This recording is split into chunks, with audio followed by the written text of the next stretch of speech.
It's another story that is very disturbing that's coming from the Trump administration.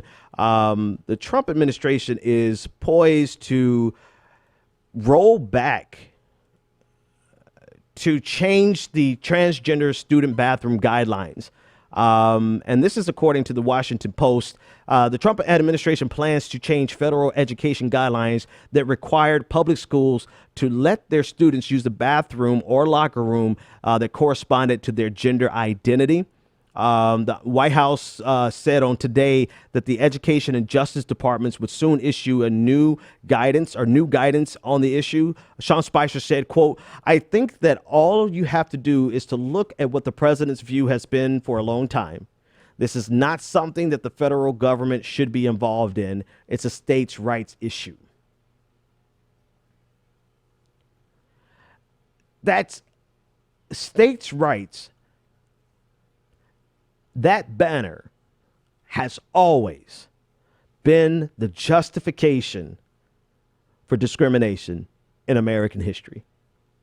We'd love to do something about discrimination, but that's a states' rights issue. We'd love to do something about marriage equality, but that's a states' rights issue.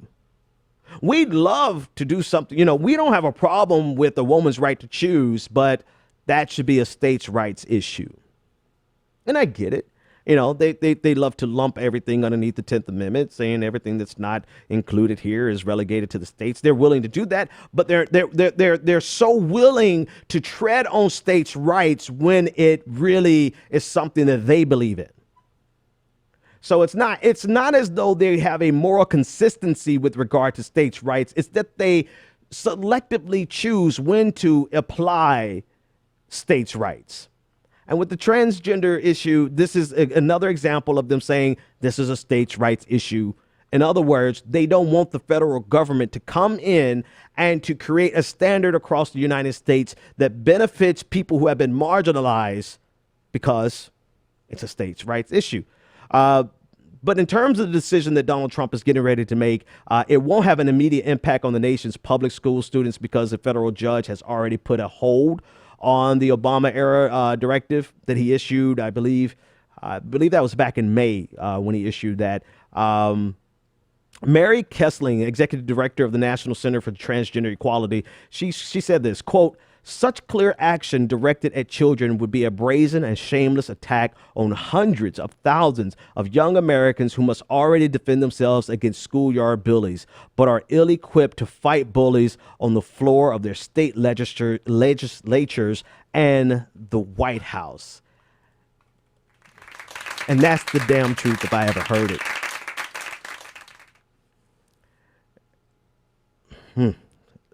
Let me just give you a little more background before I go in on this issue. So the Obama administration's guidance was based on the position that requiring students to use a restroom that clashes with their gender identity is violation of Title IX. And this is traditionally how the federal government, whether it's Republican or Democrat, has been able to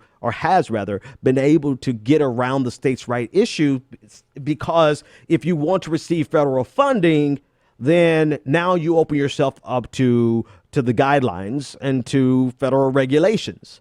So while you may say this is a states' rights issue, you're accepting federal funding, particularly Title IX in this case. And so now you're subjected to the regulations that we're going to attach to that funding. So of course, Title IX, federal law bars sexual discrimination in public schools, obviously. In an interview this week back in May with Donald Trump, he said that he thought the government should protect transgender people, but that it should be up to the states to decide on the bathroom issue. Well, the problem is Donald Trump says these things, and he says that he's in favor of gay rights, and he says these things, but he's appointed people who are staunch opponents to LGBTQ rights. I mean, the man who's going to be responsible with either enforcing this or choosing not to enforce this, or actively undermining it or actively sabotaging it, is Jeff Sessions. And Jeff Sessions has been a longtime opponent of broadening LGBTQ rights, period. That's who Jeff Sessions is.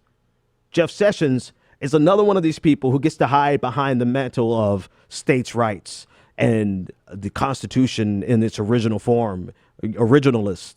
They get to hide behind that because it provides cover for them and makes them seem like they're doing something nobly or they're doing something based on a moral principle of standing on the Constitution, when in reality, they are hiding behind the fact that the Constitution was only created initially to benefit white Christian men, period.